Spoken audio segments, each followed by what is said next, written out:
Kwa hiyo mwanamke amsikilize mke wake sura Fatiha, mwenye mama yake naye amsikilize sura Fatiha vipi? Kuna bwana mmoja yeye akimwona mama yake anaswali mashaallah swala tano, mashaallah muda wote na nini, na yeye mwenyewe ni mtu wa dini, anafanya haraka za dini, anafundisha na hivyo, lakini anasema kuna siku moja kama imemwijia tu ndotoni, hivi anafanya haraka hizi nje na hivyo. Huyu mama tangu naishi naye sijawahi kumsikiliza, kukaa naye kumsikiliza wala sura Fatiha. Ndipo hapo akamsogeza mama yake karibu, mama yem kidogo nipate ladha na mimi leo nifurahike nikusikia mamangu nasoma sura Fatiha. Subhanallah, ilikuwa msiba. Manake herufi hazijulikani zinatoka wapi.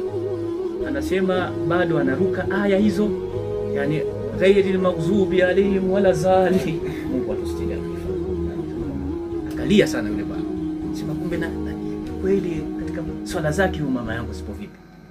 Na si hivyo tu, rejea hata kwa wake zetu leo hii, wale ambao wamewachukua wake hawajapata taalimu, hawajifundisha. Na hata kama una taalimu, umekaa siku moja ukasikiliza wake zako, umekaa siku moja ukasikiliza watoto wako, wale waliobaliki wanaofanya ibada ya swala,